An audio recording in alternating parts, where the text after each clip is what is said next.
मुख्यमंत्री पुष्कर सिंह धामी ने दी प्रदेश को बड़ी सौगात। राज्य के 5 अलग अलग जिलों में स्थापित 6 नए पुलिस थानों का वर्चुअली किया उद्घाटन। अपराध पर लगेगी लगाम।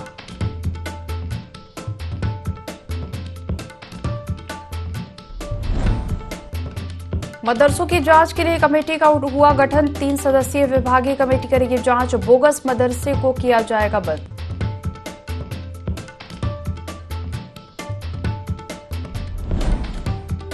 एसीएस राधा रतूड़ी से मिले पीसीएस मुख्य परीक्षा के अभ्यर्थी। मुख्य परीक्षा समय पर आयोजित करवाने का किया निवेदन। कहा, भर्ती परीक्षाओं के संबंध में अफवाह फैलाने वालों पर होगी कड़ी कार्रवाई।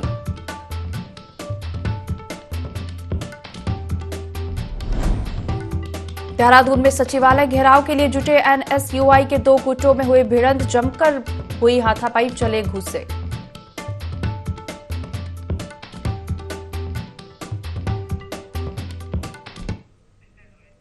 देवभूमि लाइव में आपका स्वागत है। मैं हूं आपके साथ दिव्या। बुलेटिन की शुरुआत करेंगे खबरों के साथ। पौड़ी दौरे पर पहुंचे मुख्यमंत्री पुष्कर सिंह धामी ने सोमवार को विकास भवन पौड़ी में एनसीसी कैडेट्स और अन्य प्रतिभाशाली स्कूली छात्र छात्राओं के साथ क्यों होता है गांव से पलायन विषय पर संवाद कार्यक्रम में हिस्सा लिया। इस अवसर पर उन्होंने मेधावी छात्र छात्राओं को सम्मानित भी किया। मुख्यमंत्री पुष्कर सिंह धामी ने कहा कि उत्तराखंड राज्य के लिए पलायन एक बड़ी चिंता का विषय है। कई गांवों का खाली होना राज्य और देश की सुरक्षा के लिए खतरा भी है। उन्होंने कहा कि राज्य सरकार बड़े स्तर पर रिवर्स माइग्रेशन पर कार्य कर रही है। केंद्र और राज्य सरकार के विभिन्न योजनाओं से लोगों को रोजगार और स्वरोजगार प्रदान कर गांव में रोकने का कार्य किया जा रहा है। कोरोना काल में लाखों प्रवासी भाई बहन अपने गांव आए। सरकार के लिए उन्हें स्वरोजगार से जोड़ने का एक बड़ा अवसर था। कोरोना काल में कई युवाओं ने रोजगार को अपनाया। आज वही युवा कई अन्य लोगों को भी रोजगार देने का कार्य कर रहे हैं। सरकार और जनता के बीच आपसी समन्वय और सहभागिता से पलायन रुकेगा। पूरी तरह से प्रतिबद्ध हैं कि राज्य आंदोलनकारियों का सम्मान, उनका योगदान राज्य के लिए बहुत अविस्मरणीय रहा है और आगे भी हम उस पर काम करेंगे। स्वयं कहा है कि वो अपना पढ़ाई लिखाई अध्ययन इत्यादि करेंगे और उनका जो व्यापक अनुभव है उसका लाभ राज्य को मिलेगा। आखिर ये कौन लोग हैं जो नहीं चाहते कि भर्ती हो, भर्ती परीक्षाएं आयोजित क्यों नहीं होने देना चाहते हैं? ये बहुत बड़ा प्रश्न है कि लोग चाहते हैं कि लंबे समय तक यहाँ की भर्तियां हो ही ना, जिससे कि बेरोजगार भटकते रहें और आंदोलन करते रहें। उत्तराखंड में 1000 से ज्यादा मदरसे चल रहे हैं, लेकिन मदरसों में धार्मिक शिक्षा के नाम पर क्या पढ़ाया जाता है, इस पर लगातार सवाल खड़े होते आए हैं। बता दें कि उत्तराखंड में इस वक्त 419 मदरसे मदरसा बोर्ड चला रहे हैं, जिसमें से 103 मदरसे वक्फ बोर्ड के हैं और करीब 500 मदरसे प्राइवेट है, जिसको लेकर अब सरकार मदरसों को हाईटेक करने और शिक्षा प्रणाली में सुधार लाने के लिए लगातार काम कर रही है।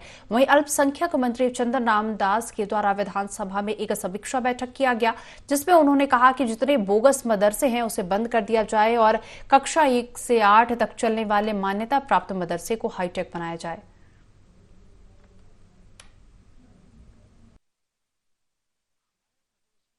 19 मदरसे चल रहे, जिसमें से 192 मदरसों को सरकारी मदद मिल रही।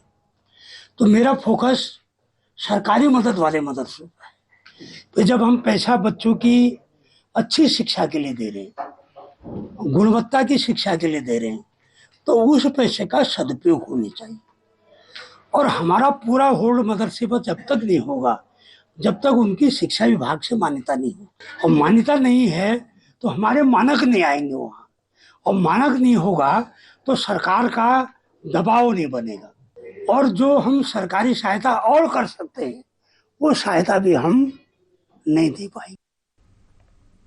पीसीएस मुख्य परीक्षा के पास अभ्यर्थियों के डेलीगेशन ने मुख्य सचिव राधा रतूड़ी से मुलाकात की। अभ्यर्थियों ने मुख्य सचिव से तय समय में परीक्षा कराने की मांग की है, ताकि आगामी परीक्षाओं को लेकर किसी प्रकार का संशय न रहे। अभ्यर्थियों ने नकल विरोधी कानून को लेकर सीएम धामी का आभार व्यक्त किया और कहा कि नकल विरोधी कानून बनाया गया है, इससे युवाओं को नया जोश मिलेगा। तो वहीं मुख्य सचिव राधा रतूड़ी अभ्यर्थियों को तय समय में परीक्षाएं आयोजित कराने का आश्वासन दिया।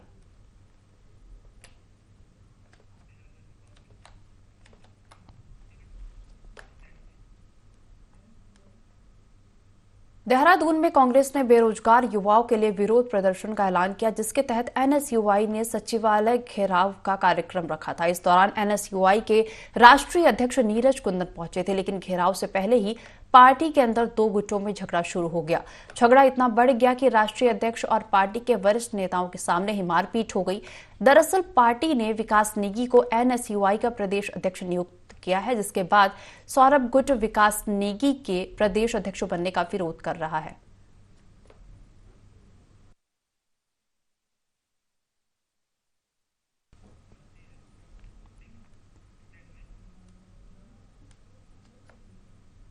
भारतीय जनता पार्टी किसान मोर्चा द्वारा बाराकोट ब्लॉक के दूरस्थ चामी गांव में किसान चौपाल लगाई गई। कार्यक्रम के मुख्य अतिथि भारतीय जनता पार्टी किसान मोर्चा के प्रदेश महामंत्री महेंद्र सिंह नेगी रहे।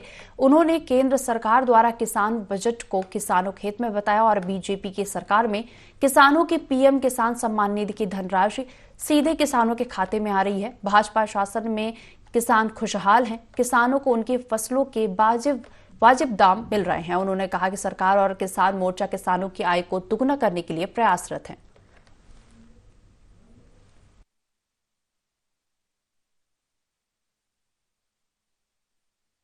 मुख्य रूप से खेती किसानी हमारी महिलाएं, हमारी बहनें करती हैं और हमारे किसान बंधु पहाड़ में बहुत कष्ट से इस खेती को करते हैं। उन सबके बीच में बैठ करके उनके गांव में आकर के उनको भारत सरकार की कृषि बजट के विशेषताओं के बारे में और जो उनके लिए लाभकारी योजनाएं सरकार ने इस बजट में रखी है, उनका जानकारी को विस्तार पूर्वक उनको देने के लिए ही आज ये किसान चौपाल का कार्यक्रम किया गया और ये पूरे उत्तराखंड में प्रत्येक जिले में किया जा रहा है। देहरादून के शहीद स्मारक में बेरोजगार संघ का प्रदर्शन जारी है। प्रदर्शनकारी रोजगार की मांग को लेकर धरना प्रदर्शन कर रहे हैं, तो वहीं प्रदर्शनकारियों पर प्रशासन का डंडा चलने वाला है। दरअसल शहीद स्मारक में धारा 144 लागू है, इसके बाद भी प्रदर्शन कर रहे हैं। तो वहीं इस मामले में कलेक्टर सोनिका ने कहा कि प्रदर्शनकारियों से धरना समाप्त करने की अपील की जा चुकी है। इसके बाद भी प्रदर्शनकारी मान नहीं रहे हैं, जिन पर सख्त कार्रवाई की जाएगी।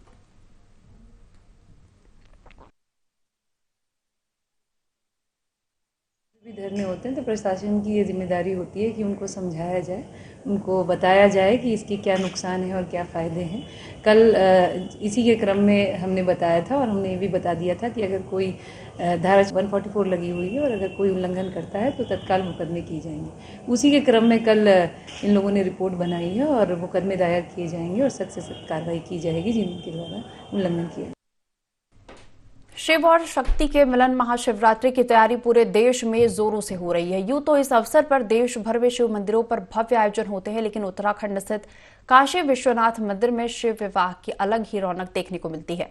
विश्व भर से श्रद्धालु बड़ी संख्या में यहां दर्शन करने के लिए पहुंचते हैं। मान्यता है कि कलयुग के प्रारंभ में भगवान शंकर यहां स्वयंभू शिवलिंग के रूप में विराजमान हुए थे। इस नगरी में जिस भी प्राणी की मौत होती है उसे मोक्ष की प्राप्ति होती है। काशी विश्वनाथ जी की भूमि है। भगवान काशी विश्वनाथ इस सृष्टि के रचयिता मालिक महादेव जी, और इनका ये बहुत पौराणिक मंदिर है। मान्यता ये है कि इस काशी में और बनारस काशी में कोई भेद नहीं। जिस समय कलयुग का प्रादुर्भाव होगा, भगवान भोलेनाथ के यहाँ साक्षात विराजमान होंगे, और आज भी यहाँ भोलेनाथ साक्षात विराजमान है और उनके एक नहीं कई प्रकार के प्रमाण हैं। शिवरात्रि महोत्सव की तैयारी चल रही है। शिवरात्रि की लिए यहाँ शिव बारात का आयोजन किया जाता है, जो कि हमारे पूरे शहर में विभिन्न स्थानों से होते हुए गुजरती है। भगवान भोलेनाथ की विवाह रूप में इसको संपन्न किया जाता है। काशी विश्वनाथ जी का मंदिर है, ये स्वयंभू है और इस लिंग के जो है कम से कम 200 वर्ष बताया जाता है पुराना है। और इस जो स्वयंभू जो है इसका महत्व है, यहाँ पर दर्शन करने से जो सौभाग्य प्राप्त होता है और संतति की जो है कामना पूर्ण होती है, अपने आरोग्य की कामना, और महामृत्युंजय का जाप करवाने से जो है यहाँ पर अक्षय फल प्राप्त होता है। पर महाशिवरात्रि भी आ रही है। 18 तारीख को महाशिवरात्रि का पर्व रखा गया है और शनिवार को इसमें जो जलाभिषेक बेलपत्र इत्यादि भगवान को चढ़ाएंगे, उनकी मनोकामना अवश्य पूर्ण होती है। इदम काशी तदम काशी मत पूरी भेद वर्जिति। इस काशी में और उस काशी में कोई भेद नहीं है। जिस तरह से भगवान यहाँ विराजमान है उत्तर की काशी में, उसी तरह वो पूर्व की काशी में विराजमान है। ऐसे मान्यता है कि वो कलयुग में यहाँ पर आए। हम सबका सौभाग्य है और हम सबको यहाँ पर भगवान काशी विश्वनाथ के चरणों में आना चाहिए और उनको प्रणाम करना चाहिए, उनको नमन करना चाहिए। तो निश्चित ही उस व्यक्ति की या उस जीव की उसको मोक्ष मिलता है, उसको साधना मिलता है, तप मिलता है, जप मिलता है और उत्तरकाशी में रह के ये सभी चीज़ें फलीभूत होती हैं। अभी हम खड़े हैं भगवान काशी विश्वनाथ के मंदिर में, जो कि उत्तरकाशी नगर का एक प्रमुख धार्मिक स्थल है। यहाँ पे हर रोज जो है श्रद्धालुओं की भीड़ लगी रहती है और पौराणिक मान्यताओं के अनुसार जो है ये जो शिवलिंग है ये जो है स्वयंभू रूप में यहाँ पे विराजमान है, जिसका वर्णन जो है पुराणों में भी किया गया है। और शिवरात्रि के दिन जो है यहाँ पे जो है बहुत ज़्यादा भीड़ होती है और इस बार जो शिवरात्रि है वो बहुत ही मनोहक ढंग से मनाई जा रही है, जिसमें कि जो है यहाँ के उत्तरकाशी के जो भजन दल हैं और यहाँ के जो हमारे बॉर्डर क्षेत्र के लोग हैं वो भी यहाँ पे जो है इस बार जो है दर्शनों के लिए आ रहे हैं। दीपक नोटियाल, ND24 उत्तर। देहरादून कलेक्टर कार्यालय में जनता दरबार का आयोजन किया गया, जहां लोगों की समस्याओं को सुना गया, साथ ही उनकी समस्याओं का निराकरण भी किया गया। जनता दरबार में लोगों ने बिजली, पानी, पेंशन जैसी समस्याएं कलेक्टर के सामने रखी, जिस पर कलेक्टर ने अधिकारियों को समाधान करने के निर्देश दिए। प्लस के करीबन हमारे पास आज शिकायतें आई हैं, जिसमें कि जैसे हमेशा की तरह होता है, कुछ तो लैंड से रिलेटेड हैं, कुछ अवैध कब्जा हो गया, कुछ आज तो पेंशन से भी रिलेटेड कुछ शिकायतें आई थी और नाले की समस्याएं और भूमि की क्षति होने की समस्याएं, इस तरह की कुछ आई थी शिकायतें। और हमने कोशिश की है, हमारे सारे अधिकारी यहीं थे, सभी को इंस्ट्रक्शन दिए थे कि तत्काल इनका निस्तारण कर दें। कुछ समस्याएं नगर निगम से रिलेटेड हैं, कहीं अवैध कब्जा हो रहा है कुछ, उसके। चंपावत के टनकपुर में एसओजी और पुलिस टीम ने ऑपरेशन क्रैकडाउन के तहत कार्रवाई की है। टीम ने बिचई मनिहार गोठ तिराहे पर चेकिंग के दौरान एक कार से 15 पेटी अवैध शराब परिवहन करते हुए बरामद किया, साथ ही 2 आरोपियों को गिरफ्तार किया है। पुलिस पूछताछ में आरोपियों ने बताया कि शराब को मार्च में नवीन ठेका पंजीकरण को देखते हुए स्टॉक किया जा रहा था। यह शराब अवैध रूप से ग्रामीण क्षेत्रों में बिक्री की जाती है। टनकपुर की टीम और एसओजी की टीम के द्वारा 720 पौवे जो देसी शराब होती है उसको पकड़े गए थे और इसमें 2 व्यक्तियों को गिरफ्तार किया गया है और गिरफ्तार करने के बाद से इसमें अग्रिम कार्रवाई की जा रही है। अब खबर उत्तरकाशी से, जहां खाई में फंसे व्यक्ति का रेस्क्यू किया गया। पुलिस और एनडीआरएफ की टीम ने रेस्क्यू कर जान बचाई। बता दें कि दिलसौट के पास एक व्यक्ति ने के खाई में फंसे होने की सूचना मिली, जिसके बाद स्थानीय पुलिस और एनडीआरएफ की टीम मौके पर पहुंची और व्यक्ति का सफल रेस्क्यू किया, जिसके बाद उन्हें इलाज के लिए जिला अस्पताल में भर्ती कराया गया।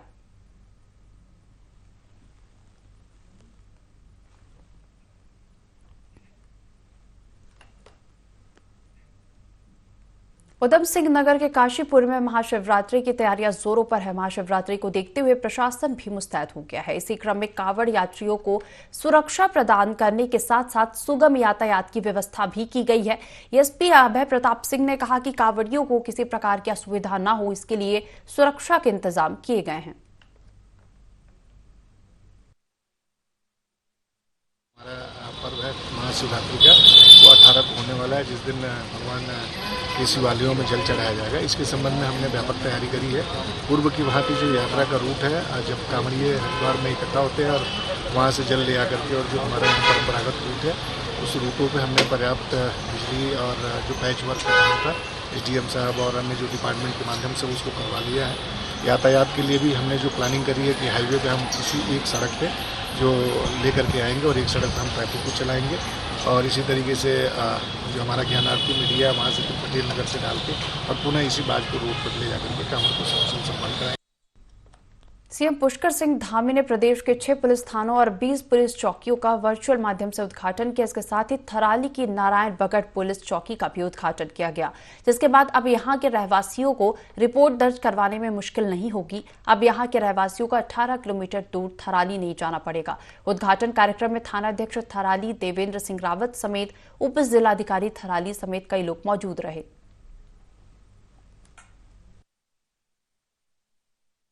से हमारे पूरे स्टेट में 6 थाने और 20 चौकियों का विभाग किया। 6 थाने नए खुले हैं और 20 चौकियों को जो है नए इस्टेब्लिशमेंट की। और जैसे मेरे क्षेत्र में है थराली थाना क्षेत्र में, इसमें 48 जो गांव हैं वो राजस्व पुलिस से नियमित पुलिस क्षेत्र में, आगे इनमें हम कोशिश कर रहे हैं, सभी गाँव में संपर्क कर रहे हैं। करेंगे कोशिश, तो कोशिश करने में हर्ज क्या है। उसमें तो ऐसा ना कि जितने भी 48 गांव हमारे पास हैं, जो हमारे नियरेस्ट ही हैं, लगभग नज़दीकी हैं सभी गांव, उनमें सभी में संपर्क कर रहे हैं, सभी लोगों को अवेयर कर रहे हैं और लोगों से संपर्क करके पुलिस सहयोग, पुलिस की से जो सहायता हो सकती है वो करनी चाहिए। जोशीमठ में ग्रामीणों का आंदोलन दूसरे दिन भी जारी रहा। ग्रामीण सड़क निर्माण की मांग को लेकर लगातार प्रदर्शन कर रहे हैं। आंदोलन के दूसरे दिन अनशन में प्रधान संघ अध्यक्ष अभिजीत प्रकाश ने समर्थन दिया।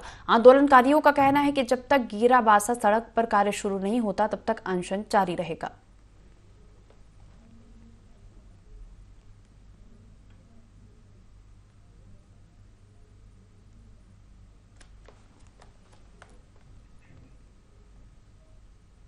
हरिद्वार में कैबिनेट मंत्री सतपाल महाराज ने मुख्यमंत्री अंत्योदय निःशुल्क गैस रिफिल योजना के शुभारंभ कार्यक्रम में पहुंचे। कार्यक्रम को संबोधित करते हुए कैबिनेट मंत्री सतपाल महाराज ने पंडित दीनदयाल उपाध्याय का उल्लेख करते हुए कहा कि उनकी परिकल्पना अंतिम पायदान पर खड़े व्यक्ति का विकास करना था। उसी परिकल्पना को मूर्त रूप प्रदान करने की कड़ी में मुख्यमंत्री ने वित्तीय वर्ष 2022-23 के लिए अंत्योदय परिवार को 3 निःशुल्क गैस रिफिल उपलब्ध कराने की घोषणा की थी। उन्होंने बताया कि इस योजना के तहत 33,129 लाभार्थी लाभान्वित होंगे।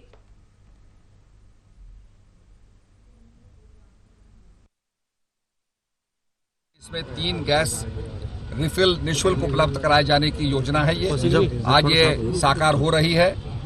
33,129 लोगों को जो है, धारकों को जो है ये दी जा रही है और इस क्रम के अंदर इसका शुभारंभ किया जा रहा है।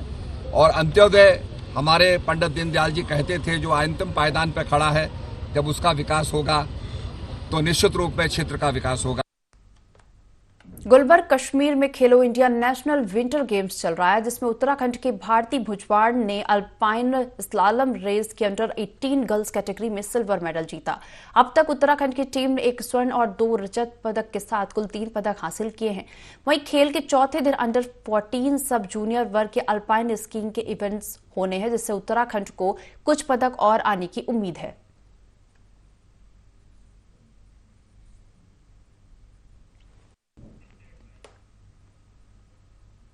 इसके साथ ही आगे बढ़ेंगे और रुख करेंगे अगली खबर का। शहर कांग्रेस अध्यक्ष चुनाव को लेकर कांग्रेस कार्यकर्ताओं की बैठक कांग्रेस भवन में आयोजित की गई, लेकिन पर्यवेक्षक के न आने से नए अध्यक्ष का चयन नहीं हो पाया। इस मौके पर पार्टी नेताओं ने कांग्रेस की एकता बनाए रखने और देहरादून में बेरोजगार छात्रों पर हुए लाठीचार्ज की निंदा की और उनको समर्थन दिया। वहीं आगामी नगरपालिका चुनावों में कांग्रेस की जीत का संकल्प लिया। बैठक में वक्ताओं ने कहा कि सभी कार्यकर्ताओं को आपस में बैठकर नए अध्यक्ष का चुनाव करना चाहिए ताकि कांग्रेस की एकता बनी रह सके और पर्यवेक्षक के आने की जरूरत ही न पड़े। कांग्रेस का जो अध्यक्ष पद है उस पर कोई विवाद नहीं था, लेकिन विवाद कुछ लोगों के द्वारा खड़ा किया गया है। और बड़ी प्रसन्नता की बात है कि जिस तरह से आज कांग्रेस के लोग कांग्रेस भवन में आज खचाखच दिखे, भरा हुआ कांग्रेस भवन दिखा, तो ये शुभ संकेत है कांग्रेस के लिए कि कांग्रेस अब एक मजबूत स्थिति में आकर खड़े होने की स्थिति में है। और प्रदेश सरकार अगर चाहे तो एक सही नेतृत्व को मसूरी दे, जिससे कांग्रेस को इसी तरह आगे बढ़ा चढ़ाकर कांग्रेस की जो पार्टी है वो मसूरी में सशक्त हो और आने वाले चुनावों में कांग्रेस अपना जीत का परचम पुनः मसूरी में जो कांग्रेस की जो रीत चली आई है, क्योंकि ये जो मसूरी शहर है ये कांग्रेस का शहर है और कांग्रेस के लोग फिर पुनः यहाँ पे विजयी होंगे। आज बैठक में कहीं ना कहीं शहर अध्यक्ष के पद पे निर्णय होना था। अब अगली बैठक में इस पर चर्चा होगी। मात्र छोटी सीबीआई जांच कराने हेतु छात्रों ने आंदोलन किया, उस पर आपने उनको आतंकवादियों की तरह लाठी डंडों से पीटा, उनके सिर में हाथ पैर तोड़ दिए और आज वो आंदोलन वहाँ बैठे हैं, लगातार उनको प्रताड़ित कर रहे हैं। कहीं ना कहीं आज पूरे उत्तराखंड के युवा सरकार के खिलाफ खड़े हो चुके हैं। उत्तराखंड आंदोलन के बाद आज इतनी बड़ी संख्या में लोग अपने घरों से निकले, निश्चित रूप से उत्तराखंड में परिवर्तन होने।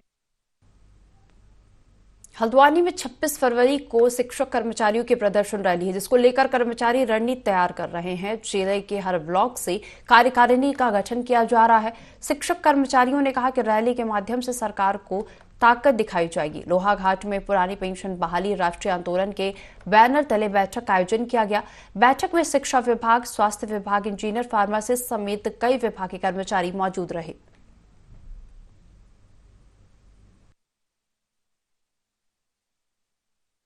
पेंशन बहाली के लिए हम लोहाघाट विकासखंड के अंतर्गत विकासखंड की कार्यकारिणी का गठन कर रहे हैं, जिसमें हमारे विकासखंड के अंतर्गत कार्यरत जितने भी हमारे विभाग हैं सभी विभागों के पदाधिकारियों को और सदस्यों को हमने आज खुली बैठक में आमंत्रित कर रखा है, जिसमें बहुत सारे लोग प्रतिभाग कर रहे हैं और बहुत बड़ी संख्या में लोगों ने यहाँ पर आ रखे हैं। शिक्षा विभाग, स्वास्थ्य विभाग, PWD, फार्मासिस्ट एसोसिएशन और हमारे इंजीनियर्स विभाग के भी कई लोग आए हुए हैं, जिसमें हम लोग जो है तो आज विकासखंड की नई कार्यकारिणी का जो आगामी 26 फरवरी को हमारा NOPS का प्रांतीय राष्ट्रीय कार्यकारिणी के द्वारा जो है तो एक धरना प्रदर्शन हल्द्वानी में आयोजित किया जा रहा है।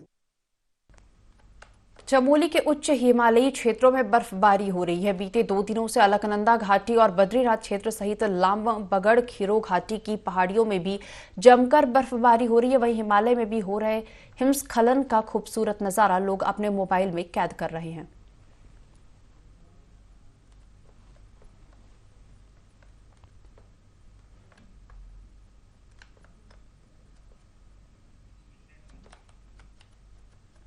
बागेश्वर के ग्रामीण क्षेत्रों में धारे और नौले सूख रहे हैं, जिनके पुनर्निर्माण के लिए चौगांव छीना में जन जागरूकता कार्यक्रम आयोजित किया गया।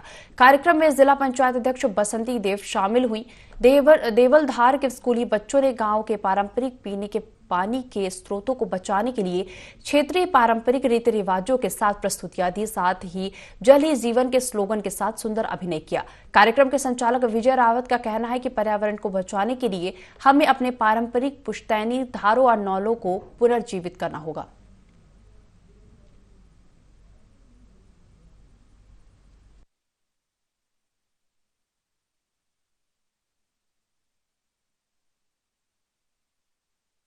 भगवान से हम ये प्रार्थना करते हैं कि वहाँ भी वो चालू हो जाए। डिस्ट्रिक्ट बागेश्वर से और अपना देवलधार चौगांव छीने से हम ये कि एक संदेश देने की कोशिश करी है।